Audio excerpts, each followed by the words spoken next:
Hello friends, good morning to all of you. Welcome to the Polytechnic classes here. तो आज हम लोग unit 2 में आगे देखने वाले हैं क्या। कल तक हम लोग देखे थे माइक्रोवेव का इंट्रोडक्शन देखे थे और सारे माइक्रोवेव जितना भी डायोड था सबको अलग अलग डिवाइड किए थे। डिवाइड करने के बाद उसका कुछ प्रिंसिपल के बारे में हम बात किए थे और एक सिंपली डायोड जो बताया था वो गन डायोड की नेक्स्ट वीडियो में आपको मिलेगा। तो सबसे पहले आप देखने वाला आज गन डायोड के बारे में। तो गन डायोड क्या होता है?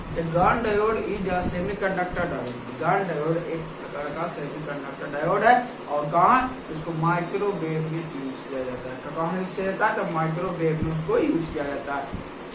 और ये यहाँ पे देख रहे हैं कुछ इंट्रोडक्शन में हम लोग देख लेते हैं माइक्रोवेव के बारे में। ऐसे आप लोगों को नोट्स प्रोवाइड किया जाएगा, नोट्स आप लोग और अच्छा ढंग से नोट्स कर सकते हैं। लेकिन कुछ इंपोर्टेंट जो पॉइंट है तो याद रखना है, जो डायरेक्ट आपको ऑब्जेक्टिव में आएगा उस पॉइंट को मैं बोर्ड पे लिख दिया हूँ। तो देख रहे हैं Gunn diode the microwave device which operate on the electron transfer mechanism is called Gunn diode. तो बोल रहे हैं वैसा माइक्रोवेव डिवाइस या वैसा माइक्रोवेव डायोड जो इलेक्ट्रॉन ट्रांसफर मैकेनिज्म पे क्या करे, वर्क करे, ऑपरेट करे, उस डायोड को हम लोग बोलेंगे क्या? Gunn diode. उसको क्या बोलेंगे हम लोग? Gunn diode. It is also called gun effect. और जो ट्रांसफर इलेक्ट्रॉन मैकेनिज्म पे वर्क करेगा इसमें देखेंगे कि हायर वैल्यू या हायर मोबिलिटी से लोअर मोबिलिटी में, अन्य लो वैल्यू से हाई वैल्यू, वहां पे देखेंगे लोअर वैल्यू से अपर वैल्यू में किस तरह इलेक्ट्रॉन का ट्रांसफर होता है और वह ट्रांसफर को हम लोग बोलते हैं क्या? Gun effect. तो वही बोल रहा है कि इलेक्ट्रॉन ट्रांसफर मैकेनिज्म पर वह डायोड जो वर्क होगा उसको गन डायोड बोलेंगे और उस प्रिंसिपल को हम लोग गन इफेक्ट बोलेंगे, जो कि it is also known as Gunn effect. इसको हम लोग गन इफेक्ट हम लोग क्या करते हैं तो बोलते हैं। तो सिंपली अब यहाँ पे आपको समझ में आया होगा गन डायोड क्या है। एक चीज और देखिए, Gunn diode is invented by JB Gunn. JB Gunn में 1963 गन डायोड का इसका इन्वेंशन किया गया था। तो 1963 में कौन किए थे? जेबी काम किए थे। ठीक है। Gun diode is only found in inter. Gunn diode एक ऐसा डायोड है, ये यार क्वेश्चन प्रीवियस ईयर में पूछा हुआ है, आप लोग ध्यान से देखिएगा। प्रीवियस ईयर में क्वेश्चन पूछा हुआ कि कौन डायोड है जिसको लेयर जो बना रहता है ओनली फॉर वन लेयर से बना रहता है। दैट मीन्स यहाँ पे एन टाइप सेमीकंडक्टर या गन डायोड जो ओनली फोन का रहता है एन टाइप में, मतलब एन टाइप मटेरियल से ही बनता है। उनमें कौन कौन है? तो गैलियम आर्सेनाइड है, इंडियम फॉस्फेट है और गैलियम क्लोराइड है। ठीक है। फिर देख रहे हैं गन डायोड का हम लोग सिंबल देख रहे हैं। सिंपली क्या है? ये सिंबल है, आपको एग्जाम में आएगा तो सिंबल बनाइएगा। ये एनोड है, ये कैथोड है। तो उसके बाद इसका जो कंस्ट्रक्शन जो दिखाया गया यहाँ पे है एवीएन टाइप मटेरियल, एवीएन नीचे हीट सिंक लगल है और ये कुछ नहीं है, मेटल कॉन्टैक्ट से इसको प्रोटेक्ट किया हुआ, मतलब कि जोड़ा हुआ। तो ये सिंपली इसका क्या हो गया? फिगर। तो आज हम एक बात बताए थे कल के वीडियो में, जो नहीं थे वो वीडियो को पहले देख ले। इलेक्ट्रॉन ट्रांसफर मैकेनिज्म पहले ये हम लोग देखने के लिए देखेंगे इस तरह से क्या इफेक्ट है। तो यहाँ तक सारे लोग को क्लियर है। अब हम लोग देखने वाले हैं electron transfer mechanism. Electron transfer mechanism में देखेंगे कैसे कोई जंक्शन है। सबसे पहले इसको फॉलो करना चाहिए। जो भी मटेरियल हम यूज करेंगे अगर इलेक्ट्रॉन ट्रांसफर मैकेनिज्म को फॉलो नहीं करेगा तो वो गन डायोड में नहीं हम लोग यूज कर सकते हैं उस मटेरियल को। देखते हैं यहाँ पे हम लोग देखते हैं। अब यहाँ तक तो सारे क्लियर हो गया। अब हम लोग देखते हैं PED मतलब ट्रांसफर इलेक्ट्रॉन डिवाइस। ठीक है। इसको सबसे पहले हम बताए थे, इसमें इसको करने के लिए सबसे पहले रीजन आपको बता दें कि इसमें एन टाइप मटेरियल से क्या रहता है, ये बना रहता है। एन टाइप मटेरियल से जब एक ही मटेरियल से कोई डिवाइस बने तो उसमें सबसे पहले क्या होगा? कोई जंक्शन नहीं होगा।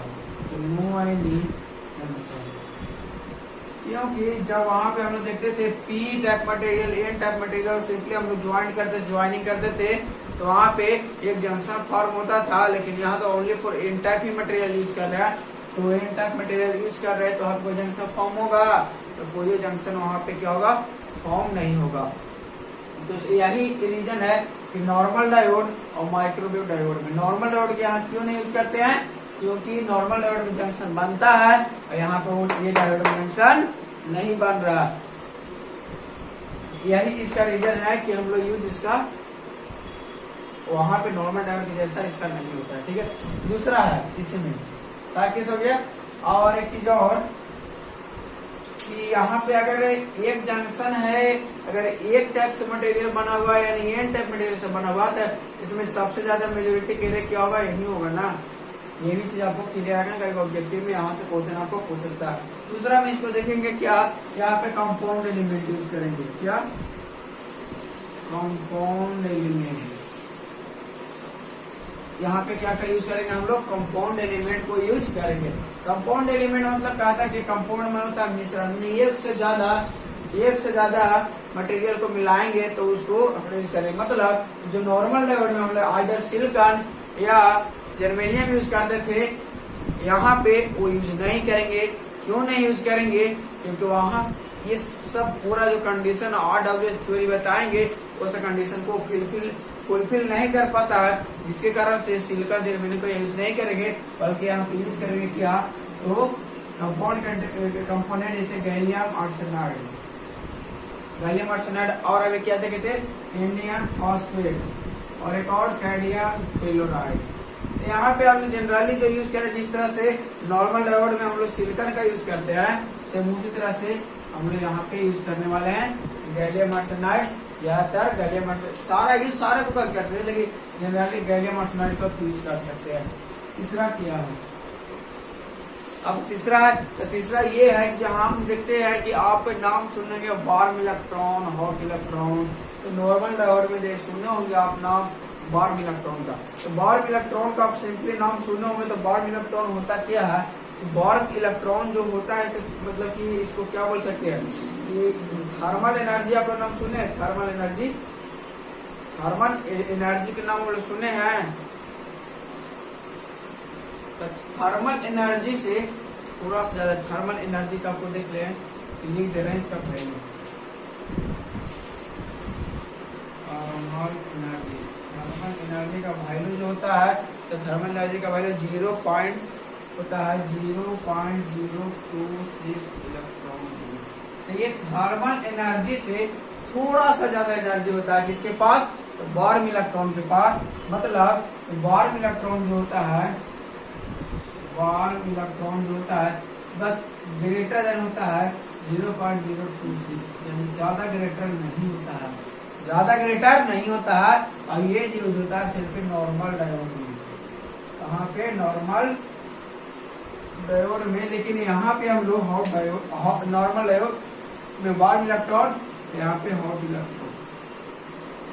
और हॉट इलेक्ट्रॉन जो होता है, सो वार्म इलेक्ट्रॉन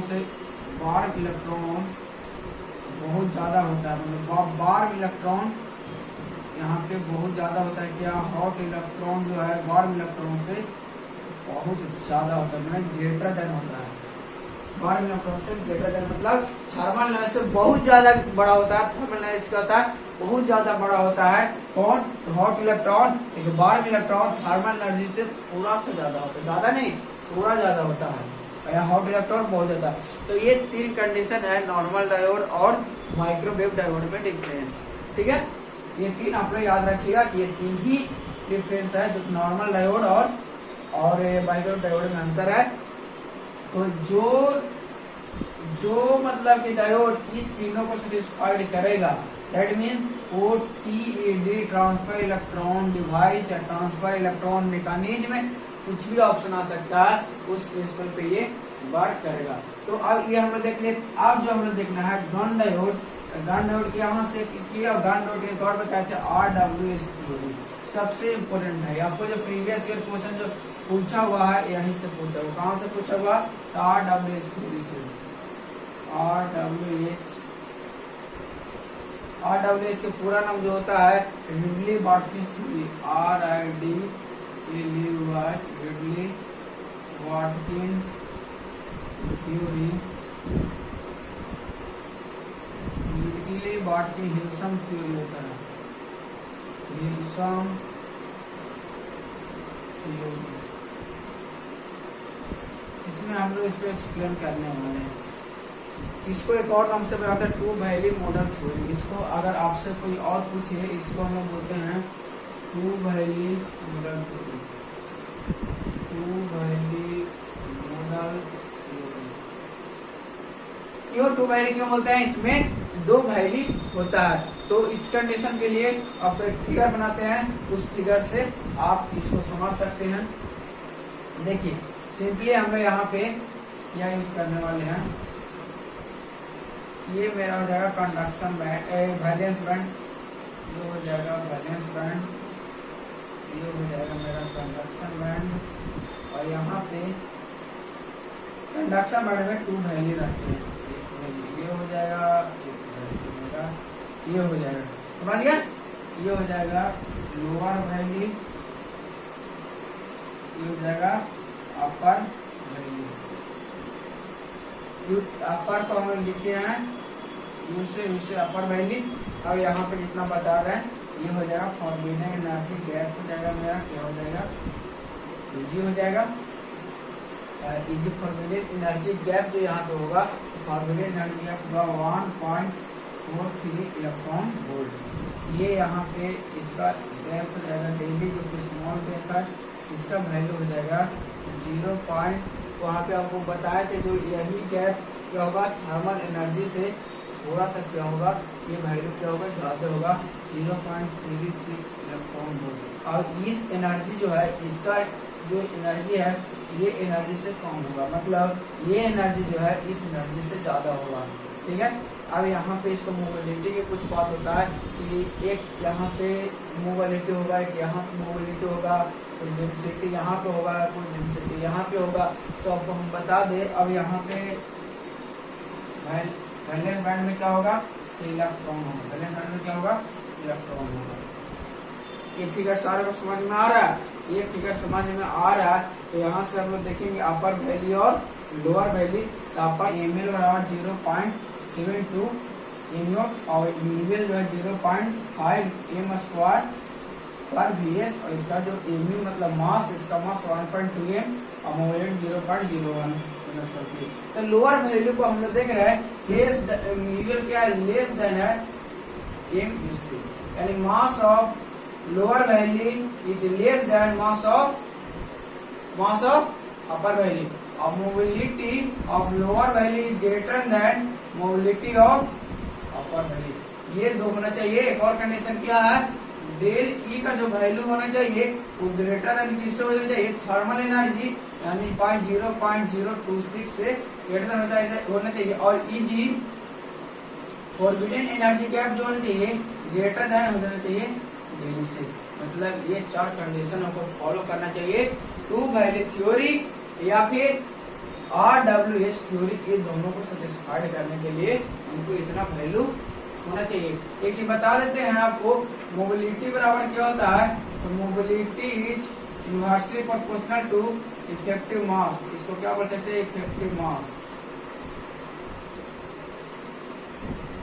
ये क्या होता है, आपका फॉर्मूला होता है। ये अगर कहीं आए आपसे इफेक्टिव मास, जैसे आपसे पूछ दे इसका मोबिलिटी कितना होगा, तो आप यहाँ समझ लेंगे इफेक्टिव मास जितना बढ़ाएंगे मोबिलिटी उतना ही कमेगा। इसीलिए यहाँ पे है मास क्या है, ज्यादा है, मोबिलिटी कम है, यानी मोबिलिटी कम है तो मास ज्यादा है। सेम कंडीशन यहाँ पे भी है, मोबिलिटी ज्यादा है तो मास कम है ना। तो यहाँ से आपको हम बताएंगे क्या एक चीज, अब इतना होने के बाद तो किस तरह यहाँ का इलेक्ट्रॉन यहाँ से इलेक्ट्रॉन यहाँ ट्रांसफर कैसे हो जाता है। तो यहाँ का इलेक्ट्रॉन वहाँ ट्रांसफर होने के लिए आपको कुछ कंडीशन लगेगा ना। तो यहाँ से यहाँ इलेक्ट्रॉन ट्रांसफर करने के लिए यहाँ पे इलेक्ट्रॉन रहेगा, तो हम मान लेते हैं कि यहाँ पे जो इलेक्ट्रॉन का कंसंट्रेशन किया हुआ है, देखिएगा ध्यान से, ये समझ गए तो आपको नेगेटिव रेजिस्टेंस कैसे बनता है ये आपको समझ में आ जाएगा। तो अब अगर आपसे पूछे यहाँ पे, अगर आपसे पूछे कि ये, अगर आपसे अगर कोई पूछ दे इसे यहाँ पे अगर कंडक्टिविटी बढ़ाना, तो कंडक्टिविटी के जनरली हम लोग क्या सिग्मा से रिप्रेजेंट करते हैं। किससे करते हैं रिप्रेजेंट, हम लोग सिग्मा से रिप्रेजेंट करते हैं। तो सिग्मा से रिप्रेजेंट करने का मतलब सिग्मा यहाँ पे कंडक्टिविटी हो जाएगा। तो जब सिग्मा से एक रिलेशन आपको ओम्स लॉ में पढ़े होंगे, current density is equal to sigma into E, यानी current density equal to sigma into electric field, या जे यहाँ पे करंट डेंसिटी हो जाएगा, ये इलेक्ट्रिक फील्ड हो जाएगा, ये हो जाएगा सिग्मा हो जाएगा। यानी यहाँ से अगर कंडक्टिविटी की बात बढ़ाए तो कंडक्टिविटी बढ़ाने के लिए आपको इलेक्ट्रिक फील्ड बढ़ाना पड़ेगा। जब इलेक्ट्रिक फील्ड आप बढ़ाएगा तो यहाँ पे करंट डेंसिटी क्या होगा, बढ़ना स्टार्ट हो जाता है। करंट डेंसिटी यहाँ से बढ़ना स्टार्ट हो जाएगा। तो इसी रिलेशन से हम बात करते हैं, ये एक ओम्स लॉ है। अगर कोई भी कंडीशन में ओम्स लॉ फॉलो करता है तो एक प्रकार से हम बोल सकते हैं कि वो वेव क्या है, लीनियर वेव है। यानी वो डिवाइस क्या है, लीनियर। जैसे रजिस्टर की बात करते हैं हम लोग, तो रजिस्टर क्या है, एक लीनियर एलिमेंट है। और यही हम डायोड की जब बात करते हैं तो बोलते हैं कि नॉन लीनियर है, यानी इसका ग्राफ जो है कांस्टेंट नहीं बन पाता है। तो यहाँ पे देखेंगे कि यहाँ पे किस तरह से नेगेटिव रेजिस्टेंस एक्सिबिट होगा। तो यहाँ पे हम लोग देख रहे हैं कि लोअर वैल्यू में कुछ कंसंट्रेशन की है, जिसको हम लोग बोल देंगे कंसंट्रेशन ऑफ इलेक्ट्रॉन। इसको कंसंट्रेशन ऑफ इलेक्ट्रॉन।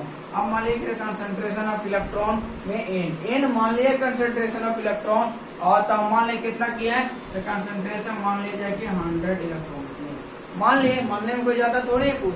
मान लिए ये आपका एग्जांपल बता रहे हैं सिर्फ ये समझने के लिए। आप देख रहे हैं कि यहाँ का मोबिलिटी क्या है, तो यहाँ का मोबिलिटी क्या है, इससे ज्यादा है। तो म्यूएल का मोबिलिटी मान लिया कि 100 है, और म्यू का मोबिलिटी क्या है, 50। क्यों कि यहाँ से इसका कम है, यहाँ से मोबिलिटी इसका क्या है, कम है, यहाँ ज्यादा है। तो म्यूएल की मोबिलिटी 100 मान लिए, और इसका मोबिलिटी हम लोग कितना मान लिए, 50 मान लिए।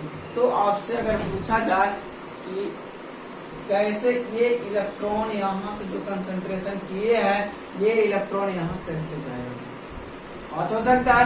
तो जब हम इलेक्ट्रिक फील्ड बढ़ाएंगे, क्या बढ़ाएंगे, इलेक्ट्रिक फील्ड को इंक्रीज करेंगे। इलेक्ट्रिक फील्ड को इंक्रीज करेंगे तो क्या होगा, कंडक्टिविटी बढ़ेगा। जब कंडक्टिविटी बढ़ेगा तो क्या करंट डेंसिटी क्या होगा, इंक्रीज होगा।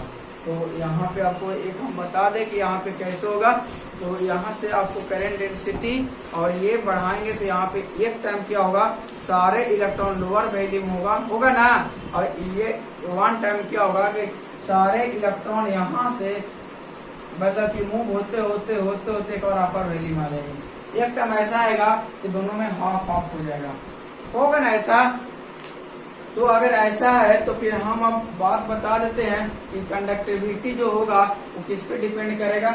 आप लोग सोच करके बताइए, ये कंडक्टिविटी जो है किस पर डिपेंड करेगा, यानी concentration of mu L plus concentration of mu, यानी यही दोनों पर ना ये डिपेंड करेगा। ये concentration of mobility of lower value और concentration of mobility of upper value, इसी प्रिंसिपल पे ये बार करेगा। तो फर्स्ट केस में क्या होगा, ऑल इलेक्ट्रॉन इन क्या हो जाएगा, ऑल इलेक्ट्रॉन इन म्यूएल, सभी इलेक्ट्रॉन कहाँ है, तो म्यूएल में है, सभी इलेक्ट्रॉन यहाँ है। देन सिग्मा बराबर क्या होगा, तो सिग्मा बराबर एन बराबर सब सारा कंसंट्रेशन यहाँ है, और म्यूएल का वैल्यू कितना मोबिलिटी के लिए है, 100 लिए है। प्लस यहाँ पे एक भी इलेक्ट्रॉन है, सारे इलेक्ट्रॉन अभी क्या है, लोअर वैल्यू में कंसंट्रेशन यहाँ पे कितना है, तो 100 है इंटू म्यू के यहाँ पे इलेक्ट्रॉन कंसंट्रेशन एक भी नहीं, दैट मीन्स ये अभी 0 है। फिर सिग्मा बराबर क्या हो जाएगा, ये तो पूरा टर्म 0 हो जाएगा, क्योंकि किसी में भी अगर 0 से गुना करेंगे तो 0 बन जाएगा। तो 100 इंटू 100 हो जाएगा, ये ऐसा हो जाएगा 10,000, यानी 10,000 यहाँ सिग्मा का वैल्यू आएगा। सेकेंड केस क्या होगा, तो सेकेंड केस आपको यहाँ पे देखिएगा, सेकेंड केस क्या होगा, सेकेंड केस में होगा कि कुछ इलेक्ट्रॉन म्यूएल में मान लीजिए कि 75 इलेक्ट्रॉन होगा, और कुछ म्यू में गया होगा 25 इलेक्ट्रॉन। टोटल कंसंट्रेशन में 100 ही है, 100 में ही से डिवाइड होगा। तो यहाँ पे सिग्मा डैश की जो वैल्यू हो जाएगा, क्या हो जाएगा, 100 इंटू 75 प्लस 100 इंटू 75 प्लस ये हो जाएगा 100। यहाँ पे सॉरी ध्यान दीजिएगा, मोबिलिटी यहाँ पे मोबिलिटी ऑफ यू 50 है, यहाँ पे 50 से इंटू में 0 करेंगे तो 0 हो जाएगा। ध्यान दीजिएगा, यहाँ पे mobility of upper value is 50 है, तो यहाँ पे क्या हो जाएगा, मोबिलिटी ऑफ अपर वैल्यू क्या हो जाएगा 50, और कंसंट्रेशन यहाँ पे कितना है, 25 है।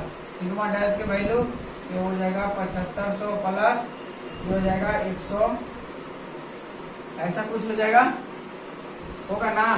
तो सिग्मा डैश का वैल्यू कितना आ जाएगा, तो ये हो जाएगा 0, ये 5 हो जाएगा, ये 7 हो जाएगा, इतना आएगा 8750। तो ये सेकेंड केस में हो जाएगा। थर्ड केस में क्या होगा, थर्ड केस में मान लेते हैं कि म्यूएल का 50 हो जाएगा, म्यूयू भी क्या हो जाएगा 50 हो जाएगा। तो कंसंट्रेशन सिग्मा डबल डैश का वैल्यू कितना हो जाएगा, तो डबल डैश हो जाएगा 100 इंटू 50, 100 इंटू 50 प्लस 50 इंटू 50 हो जाएगा। ये फॉर्मूला पे सब बैठा रहा है, ये यहाँ पे इस फॉर्मूला को आप लोग समझिएगा। यहाँ ये मत समझिए कि आपने कुछ कह रही है, फॉर्मूला से हम लोग क्या कर रहे हैं, शिफ्ट कर रहे हैं, आप लोग ध्यान से देखते रहिएगा। तो यहाँ पे क्या हो जाएगा, इसका वैल्यू यहाँ से हो जाएगा, इसका वैल्यू आ जाएगा 100 इंटू 50 कितना, सिग्मा डबल डैश यहाँ हो जाएगा 5000 प्लस 2525, यानी अब यहाँ पे हो जाएगा 7500, यानी अब यहाँ पे हो जाएगा 7500। कितना हो जाएगा, 7500 हो जाएगा। अब एट लास्ट कंडीशन आपको 4 बता रहा है, सारा का सारा कहाँ चले जाएगा, इसमें आ जाएगा एवरी इलेक्ट्रॉन। यहाँ बता रहे हैं कि इसमें म्यूएल क्या हो जाएगा 0 हो जाएगा, और म्यू क्या हो जाएगा 100 हो जाएगा। तो सिग्मा ट्रिपल डैश का जो वैल्यू आएगा कितना आएगा, तो सिग्मा ट्रिपल डैश का 0 इंटू हो जाएगा 100 प्लस 50 इंटू हो जाएगा 100। तब यहाँ पे सिग्मा ट्रिपल डैश का वैल्यू हो जाएगा 5000। अब देख रहे हैं ये कि सिग्मा वन में जब पूरी की पूरी यहाँ पे था, यहाँ कंसंट्रेशन यहाँ पे क्या था, दैट मीन्स ये वैल्यू क्या था, कांस्टेंट था। ये वैल्यू को हम कांस्टेंट कह सकते हैं। लेकिन जैसे कुछ इलेक्ट्रॉन यहाँ से ट्रांसफर होने लगा, तो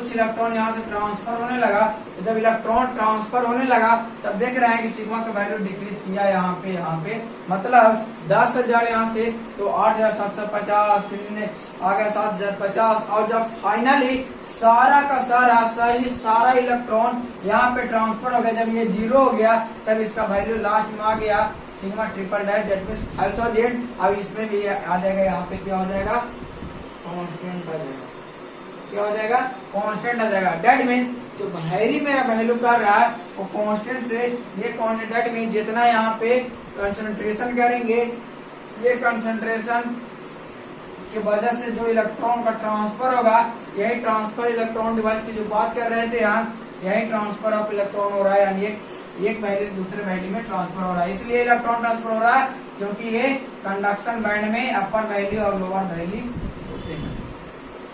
तो आप लोग देखिए, तब यहाँ से आप लोग ग्राफ देखते हैं, ये फिगर से आपको क्लियर होगा। यहाँ से देखते हैं आपको फिगर कि इसका जो रेजिस्टेंस, जो नेगेटिव रेजिस्टेंस बनता है वो कैसे बनता है। देखिए कैसे बनता है, ध्यान से देखिएगा। ये मान लीजिए कि वेव है, यहाँ पे ये इलेक्ट्रिक फील्ड, ये है करंट डेंसिटी। अब जो है यहाँ से सिंपली कांस्टेंट था, यहाँ J बराबर सिग्मा इंटू, जब सब कुछ था सारा का सारा इलेक्ट्रॉन लोअर वैल्यू में था, दैट मीन्स तब इसका जो वैल्यू आ रहा था सिग्मा का, ये कांस्टेंट आ रहा है, दैट मीन्स सिग्मा 10,000 था, यानी कांस्टेंट। लेकिन जैसे ही कंसंट्रेशन स्टार्ट हुआ, यानी लोअर मोबिलिटी से हायर मोबिलिटी में करंट जाना शुरू किया, तो ये भी क्या किया, यहाँ से अपना डिक्रीज होना स्टार्ट किया, ये डिक्रीज होते होते इस पॉइंट तक डिक्रीज हुआ। देखिए तो इस पॉइंट तक आया, फिर यहाँ से क्या होगा, इंक्रीज आया, यानी इस पॉइंट और यहाँ पे इस पॉइंट को हम लोग बोलेंगे नेगेटिव। जहाँ से डिक्रीज हुआ तो ये है नेगेटिव रेजिस्टेंस रीजन, इस पॉइंट से इस पॉइंट तक हम लोग बोलेंगे। तो यही देखेंगे, यहाँ के बाद भी ये क्या हो जाएगा, जे डायरेक्टली प्रोपोर्शनली, यहाँ से यहाँ भी क्या हो जाएगा, ये कांस्टेंट हो जाएगा। अब फिर आगे हम लोग करेंगे तो ऐसा फिगर बनेगा। तो हम लोग देखें यहाँ पे कि या इस कंडीशन से यहाँ से किस तरह से हम लोग को नेगेटिव रेजिस्टेंस बना। ये नेगेटिव रेजिस्टेंस बनने के लिए ये इतना समझाएं आपको, ये जो समझाए हैं बस ये समझाने के लिए यहाँ से ये कामना कैसे स्टार्ट किया। तो जब ये कंसंट्रेशन लोअर वैल्यू से अपर वैल्यू में जाना स्टार्ट किया, तो इसका सिग्मा का वैल्यू यानी कंडक्टिविटी इसका क्या होना, घटना स्टार्ट हो गया, यानी कंडक्टिविटी क्या होगा, घटना स्टार्ट किया। घटते घटते इस पॉइंट तक आया, यहाँ भी आके क्या हो गया, कांस्टेंट हो गया, यानी सिग्मा ट्रिपल डैश यहाँ पे आया था और सिग्मा यहाँ पे आया था, यानी कहीं पे यहाँ पे सिग्मा डैश आया और सिग्मा डबल डैश आया होगा। ट्रिपल डैश, यानी ये फिगर आपको बनेगा। तो यही फिगर आपको यहाँ से आपको सोचे एक आएगा ऐसे लिखने के लिए, यहाँ इस पॉइंट पे ऐसे लिख लीजिएगा आप लोग जे एम, जे यहाँ पे क्या हो जाएगा मैक्सिमम हो जाएगा, और यहाँ पे ई एम हो जाएगा, ये हो जाएगा ई एम हो जाएगा, यहाँ पे ई बी हो जाएगा, इस पॉइंट को हम ऐसे कर देंगे, ये हो जाएगा करंट डेंसिटी। ये आपको सिंपली फिगर आपको यहाँ पे अगर लिखना होगा तो ये क्या है करंट डेंसिटी। आप लोग को नोट्स मिल जाएगा, टेंशन ले लीजिए। ये यहाँ पे इलेक्ट्रिक फील्ड है, आप लोग नोट से अच्छा से बना लीजिएगा, यहाँ पे आप लोग सिर्फ समझिए, ठीक है। तो कोई दिक्कत यहाँ पे समझ में आया? तो अब हम लोग देखने वाले हैं गन डायोड का एडवांटेज, डिसएडवांटेज और इसका एप्लीकेशन, और ये प्रीवियस ईयर क्वेश्चन में आपको पूछा हुआ। तो चलिए हम देखते हैं। तो हम देखते हैं क्या advantage of turn diode. Turn diode का एडवांटेज क्या है? तो सबसे पहले ये reduce FM side band noise, FM side band noise को क्या करता है रिड्यूस करता है, कम करता है। इंक्रीज एफिशिएंसी है, एफिशिएंसी को इंक्रीज करता है। और यहाँ पे हायर फंडामेंटल फ्रीक्वेंसी है, जो फ्रीक्वेंसी ऑसिलेशन होता है जो उसको क्या करता है हायर करता है, ज्यादा करता है। और टेम्परेचर स्टेबिलिटी, और जहाँ पे टेम्परेचर स्टेबिलिटी को इम्प्रूव करना होगा वहाँ पे हम लोग गन डायोड को यूज कर सकते हैं। अब यहाँ पे क्या डिसएडवांटेज है? डिसएडवांटेज ऑफ गन डायोड क्या हो सकता है? It is a temperature sensitive, या एक टेम्परेचर सेंसिटिव डिवाइस है, यानी इसमें कहे तो इसको डिवाइस है और टेम्परेचर के अकॉर्डिंग इसमें वेरिएशन आता है। टेम्परेचर इंक्रीज करेगा डिक्रीज करेगा तो इस डायोड में भी इसको क्या वेरिएशन हमको देखने को मिलेगा। यहाँ पे low quality factor and coaxial resonator में क्वालिटी फैक्टर क्या होता है कम होता है, जो कि हमारे लिए हार्मफुल है, ठीक है। तो ये तो इसका डिसएडवांटेज है। एडवांटेज का ये आपका प्रीवियस ईयर 2020 में पूछा हुआ क्वेश्चन है 4 मार्क्स में। 4 मार्क्स में ये एडवांटेज और डिसएडवांटेज ऑफ गन डायोड आपका पूछा हुआ है। अब application of Gunn diode. Gunn diode का एप्लीकेशन कहाँ पे होता है? सबसे पहले ये parametric amplifier as a pump है। पैरामीट्रिक एम्पलीफायर में ये पम्प वे में यूज किया जाता है। सेकेंड है fast combination as a logic circuit. जितना भी डिजिटल में आप लॉजिक सर्किट को पढ़े हैं तो उसको फास्ट कॉम्बिनेशन चाहिए तब गन डायोड को लगा सकते हैं। In different type of radar transmitter, radar का जितने भी ट्रांसमीटर आप लोग पढ़े हैं उसमें इसका क्या जाता है डिफरेंट टाइप में जितना भी रडार ट्रांसमीटर होता है उसका यूज किया जाता है। As a microwave oscillator, microwave oscillator में भी इसका यूज होता है। आज ब्रॉडबैंड लीनियर एम्पलीफायर, जहाँ पर लीनियर एम्पलीफायर का ब्रॉडबैंड में चाहिए बहुत ज्यादा मात्रा में चाहिए वहाँ इसको आप यूज कर सकते थे। ये है आपका एप्लीकेशन ऑफ गन डायोड। दूसरा है परफॉर्मेंस कैरेक्टरिस्टिक्स। का परफॉर्मेंस कैरेक्टरिस्टिक्स क्या होता है? एफिशिएंसी जो देता है 2% से 12% में देता है, और पल्स पावर जो देता है वो 5% देता है। ये आपका क्या है ओवरऑल आज गन डायोड के बारे में हम लोग पढ़े। तो आज हम लोग यूनिट 2 में गन डायोड पूरा क्लियर कर लिया है। जो आपको नेक्स्ट आने वाला है, नेक्स्ट डायोड आने वाला है उसके बारे में थोड़ा सा इंट्रोडक्शन दे दें। नेक्स्ट डायोड हम क्या पढ़ाने वाले हैं। तो जिस तरह से ये बहुत इंपॉर्टेंट है आपके लिए semester point of view, competition point of view, सबके लिए आपको गन डायोड आपका क्या है इम्पोर्टेंट होने वाला है। इसके बाद हम लोग जो पढ़ने वाला है इम्पैक्ट डायोड, यानी हम लोग जो बोले थे कि avalanche transit diode, avalanche transit diode 3 type का हुआ, कौन कौन होता है? इम्पैक्ट डायोड, एक है ट्राइपैड डायोड और बैरी डायोड। ये तीनों के बारे में हम लोग पढ़ने वाले हैं। यहाँ से आपको बहुत ज्यादा इसका एफिशिएंसी पूछा जाता है, ऑब्जेक्टिव में पूछा जाता है। तो हम लोग पढ़ने वाले हैं क्या नेक्स्ट में IMPA ये डायोड के बारे में हम लोग पढ़ने वाले हैं। इसका पूरा नाम impact ionization avalanche transit time होता है। आई से क्या होगा इम्पैक्ट, IMPA शिफ्टी, यहाँ पे IM से क्या होगा इम्पैक्ट आयोनाइजेशन, यहाँ पे impact ionization avalanche transit time, यानी इम्पैक्ट हो जाएगा। और क्या हो जाएगा आयोनाइजेशन, आयोनाइजेशन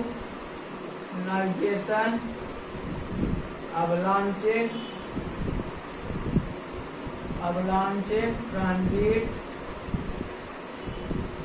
टाइम इसका पूरा नाम है। और diode impact ionization avalanche transit time. अब देखेंगे अवलांच ट्रांजिट टाइम क्या होता है, और यहाँ पे इसका 2 और है वो भी पढ़ने वाला है। तो नेक्स्ट वीडियो में आपको इस लेआउट के बारे में बताया जाएगा। तो इस वीडियो में इतना ही, आप नोट्स अच्छे से बना लीजिएगा, आपको प्रोवाइड कर दिया जाएगा ग्रुप में।